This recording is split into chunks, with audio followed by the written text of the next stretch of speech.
Kami persilakan kepada penanya pertama, Ustadz Ahidin. Tafadhol. Assalamualaikum warahmatullahi wabarakatuh. Abi Amir dan Abi Pantun, izinkan saya bertanya. Sejatinya katanya tidak ada ateis yang murni. Karena ketika seorang ateis berkunjung kepada orang yang sakit, dia mendoakan semoga lekas sehat. Nah, semoga itu artinya dia mempercayai ada kekuatan yang besar selain daripada manusia, yaitu kekuatan Tuhan, kekuatan Allah Subhanahu wa taala. Tetapi yang jadi pertanyaan, kenapa orang muslim yang sejatinya sudah dari lahir percaya dengan Allah itu tidak merasakan ada kekuatan Allah dalam dirinya, sehingga sholat ini, ibadah ini menjadi beban buat dia, bukan merupakan kebutuhan. Bagaimana supaya ibadah ini menjadi kebutuhan bukan jadi beban, karena dia harus merasakan kekuatan Tuhan dalam dirinya ketika dia beribadah. Terima kasih. Luar biasa, silakan Ustadz Taufikur Rahman. Ini pertanyaan doktoral ini. Ya, terima kasih pertanyaannya. Quran 30 juz, 114 surah, 6.660 sekian ayat. Ketika Allah memerintahkan ibadah mahdo yang namanya sholat, baik dalam bentuk redaksi fi'il mudhari' maupun dalam redaksi fi'il amr, maupun dalam redaksi bentuk fi'il madi, yang Allah pilih satu kata, qomah, yang artinya dirikanlah oleh kamu. Redaksi fi'il mudhari', contoh, alladzina yu'minuna bil ghaibi wa yuqimuna, dan orang-orang yang mendirikan. Redaksi bentuk fi'il amr, contoh surat 17 juz 15 ayat ke-78, aqimis sholata, dirikanlah oleh kamu. Kenapa tidak bisa merasakan nikmatnya ibadah? Karena, ini saya jawab nih, mohon maaf, kita hampir rata-rata baru sekedar menjadi tukang sholat, bukan menjadi orang yang mendirikan sholat. Tuh, beda, tukang. Allah pengen bukan jadi tukang, Allah pengen kamu semua jadi orang yang mendirikan sholat. Saya kasih analogi, di mana Ustadz Agung punya uang hampir 3M, amin. Iya, iya, doanya yang baik aja.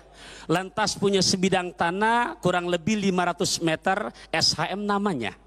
Kemudian ingin membentuk bangunan yang tentunya bagus. Dicarilah arsitektur yang profesional. Oleh karenanya sudah ketemu, tekan kontrak, oke ya Ustadz Agung, bla bla bla, siap, udah. Bagaimana perjanjiannya? Oke, kata Pak Sektor ini dengan kontraktornya, dengan timnya, oke kalau begitu tolong transfer dulu 30% untuk kami bisa kerja. Bisteknya kerja sampai 1 tahun harus jadi. Masya Allah, setelah ditransfer secara kewajibannya, lantas menjelang ya 6 bulan, laporan lagi, Ustadz Agung, ini boleh dicek, karena kondisi bangunan kita sudah hampir 50%. Dari mulai halaman, oke. Ruang tamu, oke. Kamar-kamar, oke. Kamar mandi, oke. Lantai 2, oke. Nah, lantas menjelang setahun, kabari lagi, tolong selesaikan pembayarannya Ustadz Agung, karena kita akan finishing. Nah, kemudian setelah ditransfer seluruh semuanya, sudah hampir jadi, tinggal serah terima kunci, diperiksa lagi. Semuanya sudah oke, bangunan jadilah setahun. Begitu jadi, bunga, bangga, bahagia. Ustadz Agung, yang bekerja mati-matian, yang namanya itu ngaduk semen, ngecor, dia kena paku, kepanasan, kehujanan, Ustadz Agung apa tukang? Tukang. Tapi begitu bangunan megah, jadi indah, yang menempati tukang apa Mas Agung? Ustadz Agung yang mendirikan.